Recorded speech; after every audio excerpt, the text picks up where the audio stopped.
पुष्प सेवेला सुरुवात करते. काव्याचं नाव आहे गुरुस्मृती.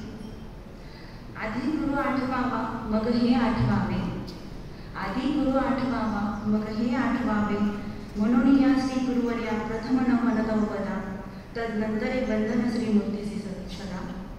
आधी गुरु आठविला म्हणून या नेत्री परब्रह्म अनुभविले, म्हणूनची आधी मी या गुरु आठविला मग हे आठविले, म्हणूनची मी आधी गुरु आठविला मग हे आठविले. सवळीची हा पहारा घालून कृपा घनाने, आम्हाचे सन्निधान दिगले आयसी या गुरुचे. रेखाटू कोणती अक्षरे तयाची या अवघी अवाका नसणे, तयाने भक्तीचा वर्षाव बरसला आनंद घणे. सुखश्री दैवाधिष्य मामाशी आपणा ठाई आनंद परिपूर्ण, जैसे गगनगंगेतील उदक सकळ परी दुसरे नाही ते केवळ, तैसे आपणा ठाई असलेले बेंदळत्व दिधले तुम्ही ज्ञानरूपी सकळ, म्हणूनची आमची या गुरुश्रद्धा आपणा ठाई विरळ, म्हणूनची आमची या गुरुश्रद्धा आपणा ठाई विरळ. दिदना शिष्याप्रती ब्रह्मविद्या शास्त्राभ्यासाची शिदोरी, तुम्ही आपले जीवन आणि कार्य आपण घेतले परी. अगणित श्रम जिद्द चिकाटी धर्मनिष्ठा बिंदूनी मनावली, शास्त्र शिस्त शांततेतून देशभर धर्म वाढविला बरोबरी. अखंड शिस्तीचा तव दाखवणे दिला विचार, संप्रदायामध्ये लाविले तुम्ही शिस्तीचे बीज चराचर. आणि घडविले तुम्ही स्वकर्म कुरुमांचे वीर, म्हणून या तव सगुण चरित्रे परम पवित्रे किती वर्णावी सादर. लावून या वेळेची आवेळिकता सर्वांठाई, तास मिनिटे आणि सेकंदाची ही होते यथोचित्त अवघी घाई. वेळोवेळी वेळेची वेळ घालून साधली योग्य वेळ प्रत्येकापायी. वेळेलाची घाम फुटला आता जाऊ कैसे मामाजी पुढे या समयी, वेळेलाही घाम फुटला आता जाऊ कैसे मामाजी पुढे या समयी. जयापासून दातृत्व संभावना ऐसिया तुमचे जीवनशीळ, एकांकीचा आचार करिता मळलेला तव जवळ उजळे ऐसिया तुम्ही निर्वेदशीळ. आचाराची निपुणता विचाराची संपूर्णता आणि अगाध तवठाई सिंहानी शीळ, म्हणून या ऐसिया अमृतगंध गुरुचे अवघे जीवन स्मरणशीळ. रात्रंदिन परमांगा ठाई सोसले कष्ट, म्हणून या तुम्ही आम्हासी मार्गपूजक. ज्ञानविचारची उत्तमोत्तम प्रेरण करण्यात तुम्ही सर्वोत्कृष्ट निरूपक. भाषेचे जाणून यथायुक्तत्व ज्ञान भांडार, तुम्ही झाला की सर्वोत्तम मार्गदर्शक. ऐसे या ज्ञानदीपा लावून या पंथी झुगारून सत्ता आणि राजनीती घडला वीरश्रेष्ठ धर्मप्रसारक, घडला वीरश्रेष्ठ धर्मप्रसारक. जोडीले तुम्ही अगाध गुरु प्रसन्नता, ओनी प्रेम कुसुमांची दाखवली मिळविली सार्थकता. तुम्ही केले ती सहज करणे ती झाली श्रीकृष्णार्पणाता. सहज बंदे मनोभावी आदी बंधावी तव चरणी न सांगता. जीवनाच्या सर्वोत्तम ध्येयाजवळी श्रेयाजवळी लिही ऐसे तुम्ही आदर्श गुरु. जीवनाचे मूल अभ्यासात गवसते हे समजावे ऐसे तुम्ही आदर्श गुरु.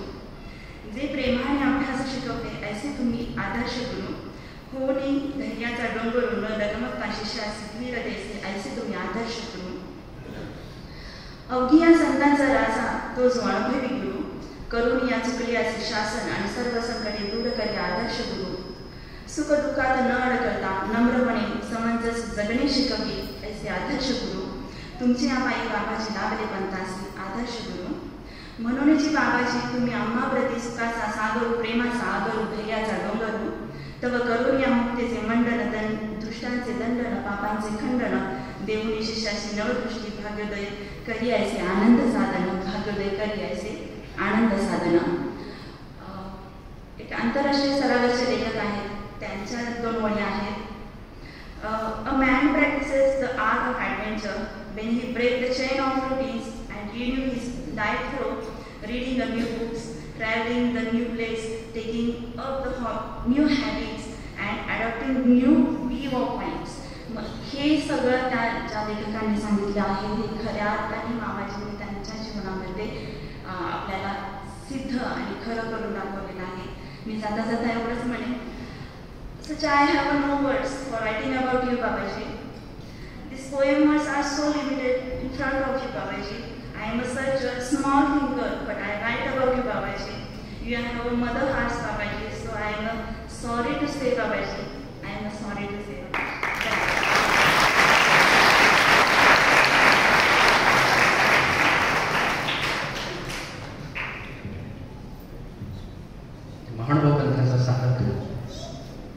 ओळख आपल्याकडे आजपर्यंत परंपरेनं पाहिली किंवा इतर लोक पाहत असतात.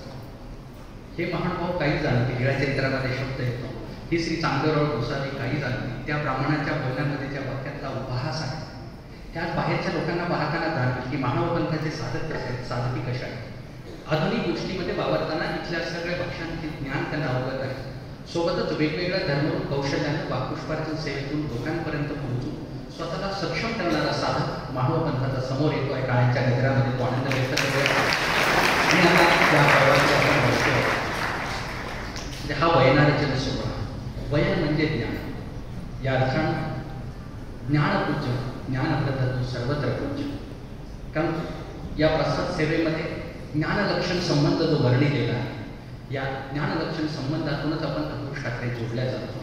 तिथे वंदन आहे, नमस्कार आहे, जय आहे, साष्टांग दंडवत आहे, सोबत भजन आहे आणि पूजनही आहे. मला असं वाटतं तुमच्या अंतःकरणाचं एकच वाक्य मी सांगतो की आपल्या सगळ्यांना जळा चरित्रातील ती बाईसा आपण पाहिलेली आहे, अनुभवलेली आहे. बाईसांच्या इतके लांब हात आपले नाही की ते गोसाव्यांच्या बाळस्थळापर्यंत गंधाच्या रूपानं पोहोचते, कुंकुम तिलक किंवा कस्तुरी तिलकाच्या रूपानं पोहोचते.